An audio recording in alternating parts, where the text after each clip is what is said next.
Yuk kita masuk ke dalam alur ceritanya. Halo Sobat Noba, melanjutkan cerita dari episode sebelumnya ya. Semoga kalian suka. Di episode sebelumnya, Xiaoyan menjadi orang pertama yang bangun dari ilusi leluhur Hangwang. Awalnya aku pikir akan membutuhkan banyak waktu dan usaha untuk menemukanmu. Tapi tanpa diduga, kita akan bertemu secepat ini. Bagaimana menurutmu? Leluhur Hangwang, ucap Xiaoyan mengungkapkan senyum jahat di sudut mulutnya. Kebanyakan orang pasti ketakutan saat melihat pemandangan ini, dan kebanyakan dari mereka akan memilih mundur secepat mungkin. Tapi Xiaoyan tidak melakukannya. Sebaliknya dia mengangkat kepalanya untuk menatap lelaki tua di peron. Itu adalah sebuah nama dari masa laluku. Setelah aku menerobos keabadian dewa nanti, aku harus memilih nama yang lebih baik. Ucap orang tua itu juga mengungkapkan senyum dingin. Menjebak orang-orang ini ke dalam ilusimu, dan menyerap paksa energi orang-orang ini ke dalam tubuhmu. Dengan metode tercela seperti ini, bisakah kamu menganggapnya sebagai terobosan keabadian dewa? Ucap Xiaoyan sambil mencibir. Adik laki-laki, apakah kamu sadar dengan apa yang kamu ucapkan? Ini adalah wilayahku. Jika kamu berani tidak sopan terhadapku, bahkan jika kamu kuat secara fisik, jika aku ingin kamu mati di sini, itu akan semudah membalikan telapak tangan. Apakah kamu tidak percaya? Ucap leluhur Hangwang langsung marah. Rasa penindasan yang kuat tiba-tiba menyelimuti Xiaoyan. Hahaha, kamu terlalu melebih-lebihkan dirimu sendiri. Tapi aku akui bahwa tipuan dan rencanamu begitu dalam. Kamu berhasil menjebak ribuan pria kuat ke dalam ilusimu, dan bahkan menekan mereka menggunakan racun. Tetapi apakah kamu tidak takut jika mereka semua akan bangun? Ucap Xiaoyan tidak terburu-buru mengambil tindakan. Di bawah ancaman dari leluhur Hangwang itu, tidak ada rasa takut sedikit pun di wajah Xiaoyan. Meskipun aku tidak tahu bagaimana kamu bisa bangun dari ilusiku, tapi kebanyakan dari mereka sudah teracuni jauh di dalam tulang mereka. Bahkan jika vitalitas mereka masih stabil, sangat tidak mungkin untuk dapat bangun. Ucap leluhur iblis Hangwang sambil mencibir. Sungguh, kalau begitu aku akan membiarkanmu melihatnya. Ucap Xiaoyan sambil tersenyum. Segera pada saat ini beberapa sosok yang berdiri dengan mata tertutup tiba-tiba membuka matanya. Adegan ini membuat senyum di wajah leluhur Hangwang tiba-tiba membeku. Matanya langsung menatap Xiaoyan dengan marah. Niat membunuh yang kuat langsung terpancar. Bagaimana ini mungkin? Kamu mencari kematian, teriak iblis Hangwang. Jika kamu berani bergerak sedikit pun, aku bisa menjamin bahwa ribuan orang di sini akan langsung terbangun dari ilusinya. Jika kamu tidak percaya, kamu bisa mencobanya, ucap Xiaoyan. Wajahnya penuh rasa percaya diri.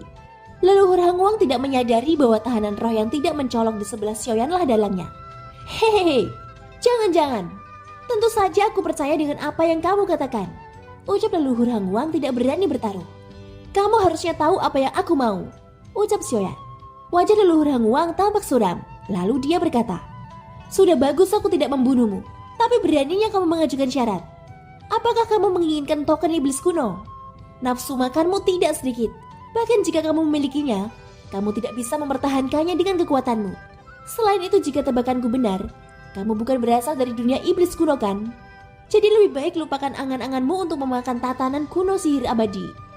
Ucap leluhur Hangwang dengan nada menghina. Terlalu banyak omong kosong, ucap Xiaoyan sambil menguap dan membuat gerakan malas dengan kedua tangannya. Terserah kamu percaya atau tidak, token iblis kuno itu tidak ada padaku. Keberadaanku di sini tidak lebih dari menarik orang-orang kuat untuk menyerap vitalitasnya, ucap leluhur Hangwang dengan serius. Sayang sekali, tujuan mereka semua sama sepertiku. Jadi kupikir mereka juga harus bangun untuk mengetahui kebenarannya, ucap Xiaoyan menghela nafas. Dia tampak sedikit bercanda.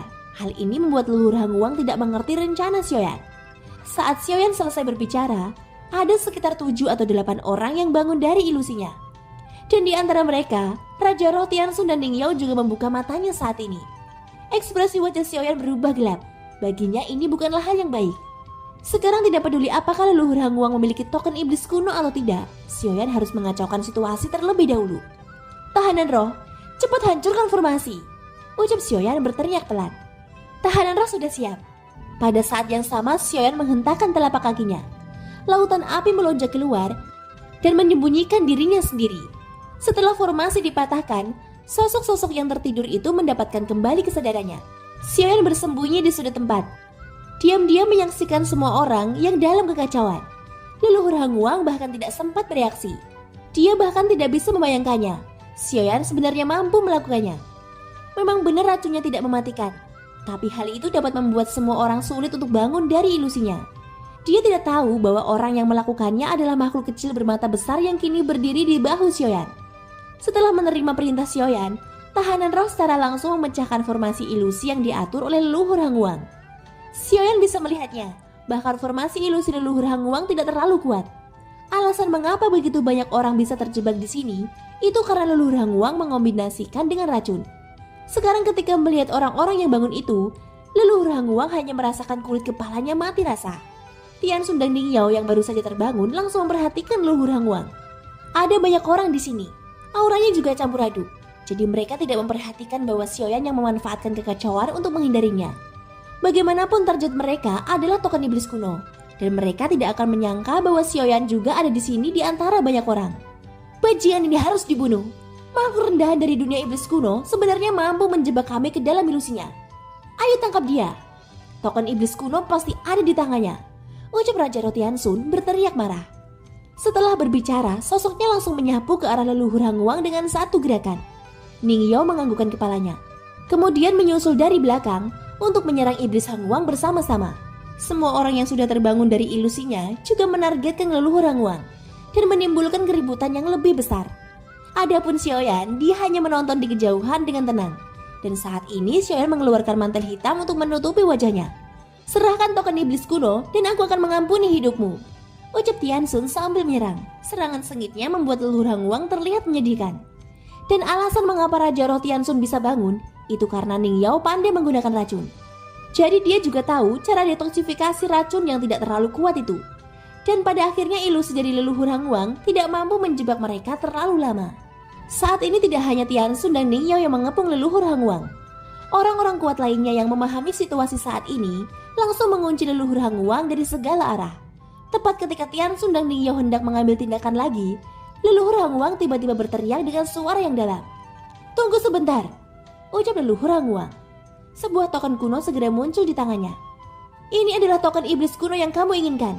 Ambillah, ucap leluhur Hangwang. Setelah selesai berbicara, dia membuang token kuno dari tangannya, dan arah token itu terbang menuju sesosok berjubah hitam. Dan sosok itu tidak lain adalah Xiaoyan. Untungnya Xiaoyan sudah menyembunyikan identitasnya.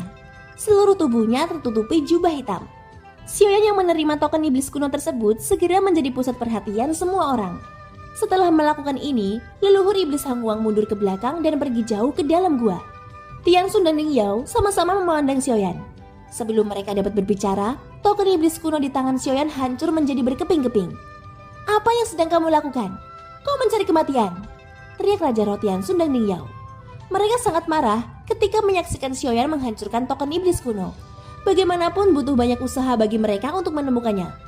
Bodoh, jika token ini benar yang asli, apakah menurutmu aku akan menghancurkannya? Sekarang jika kamu mengejarku, mungkin tidak ada harapan lagi untuk menemukan orang itu, ucap Xiaoyan berkata dengan dingin. Suara dingin Xiaoyan perlahan keluar dari balik jubah hitam.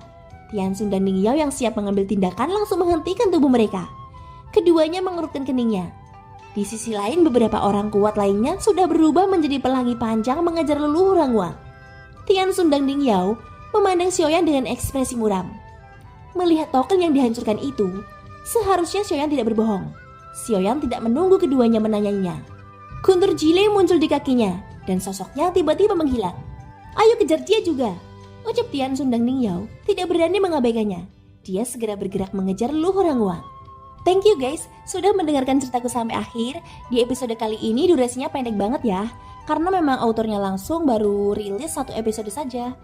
Sedangkan untuk durasi yang agak panjang, Mimin butuh beberapa episode. Semoga kalian suka ya. Sampai jumpa dan bye-bye.